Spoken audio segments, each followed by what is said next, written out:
पत्नी बनी हैवान, प्रेमी संग मिलकर पति को उतारा मौत के घाट, लाश के पास छोड़ा कोबरा। मेरठ जनपद में एक सनसनीखेज मामला सामने आया है, जहां एक पत्नी ने अपने प्रेमी के साथ मिलकर अपने ही पति की हत्या कर दी और उसे सांप काटने का रूप देने की कोशिश की। पोस्टमार्टम रिपोर्ट ने इस खौफनाक साजिश का पर्दाफाश कर दिया है।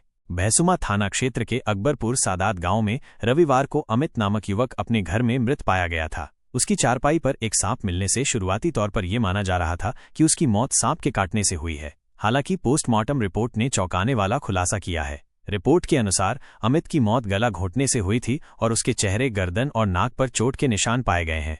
पुलिस जांच में पता चला है कि अमित की पत्नी रविता का अमरदीप नामक व्यक्ति के साथ अवैध संबंध था। अमित को इस बारे में जानकारी हो गई थी, जिसके चलते पति पत्नी के बीच अक्सर झगड़ा होता था। अमित की मौत से 3 दिन पहले भी उनका विवाद हुआ था और मारपीट हुई थी। इसके बाद रविता ने अपने प्रेमी अमरदीप के साथ मिलकर अमित को रास्ते से हटाने की साजिश रची। अमरदीप ने पुलिस को बताया कि उन्होंने महमूदपुर सिखेड़ा गांव के एक सपेरे से 1000 रुपये में एक वाइपर सांप खरीदा था। रविवार रात जब घर के सभी लोग सो गए तो रविता ने उसे बुलाया और दोनों ने मिलकर सोते समय अमित का गला दबाकर हत्या कर दी। हत्या को दुर्घटना दिखाने के लिए उन्होंने सांप को अमित के कमर के नीचे रख दिया। भैंसुमा इंस्पेक्टर इंदु वर्मा ने बताया कि पोस्टमार्टम रिपोर्ट आने के बाद रविता से सख्ती से पूछताछ की गई, जिसमें उसने अपना जुर्म कबूल कर लिया। रविता ने बताया कि उसने अमरदीप के साथ मिलकर अमित की हत्या की और खुद को बचाने के लिए सांप का इस्तेमाल किया।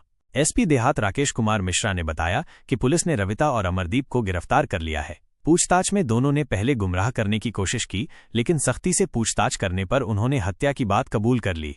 जांच में ये भी सामने आया है कि अमित और अमरदीप दोनों टाइल्स लगाने का काम करते थे और इसी दौरान रविता और अमरदीप के बीच नजदीकियां बढ़ी थीं। उनका लगभग 1 साल से अवैध संबंध था। रविता ने पुलिस को यह भी बताया कि उसका पति अमित उससे मारपीट करता था और उसे गलत काम करने के लिए दबाव डालता था। उसने ये भी आरोप लगाया कि अमित ने ही उसकी मुलाकात अमरदीप से कराई थी और उसे अमरदीप को रास्ते से हटाने के लिए कहा था। ऐसा न करने पर उसे जान से मारने की धमकी दी थी। इसी डर के चलते रविता ने अमरदीप के साथ मिलकर अमित की हत्या की साजिश रची। अमरदीप ने बताया कि अमित को उस पर शक था और इसी वजह से उनका झगड़ा हुआ था। उसने ये भी बताया कि 30 मार्च को अमित ने उस पर जानलेवा हमला किया था, जिसमें उसे चोटें आई थीं और 13 टाँके लगे थे। एसपी देहात राकेश कुमार मिश्रा ने बताया कि हत्या की योजना लगभग 1 सप्ताह पहले बनाई गई थी। वारदात से पहले रविता अपने पति और बच्चों के साथ सहारनपुर में शाकुंभरी देवी के दर्शन करने भी गई थी, जहां उसने पति के साथ दंडवती परिक्रमा भी की थी। मंदिर से लौटते समय रविता ने अमरदीप को फोन करके हत्या की साजिश को उसी रात अंजाम देने के लिए कहा था। पुलिस ने रविता और अमरदीप को कोर्ट में पेश किया, जहां से उन्हें 14 दिन की न्यायिक हिरासत में जेल भेज दिया गया है। यह मामला मेरठ के सौरभ हत्याकांड की याद दिलाता है, जिसमें पत्नी ने अपने प्रेमी के साथ मिलकर पति की हत्या कर दी थी और शव को नीले ड्रम में भरकर सीमेंट से ढक दिया था।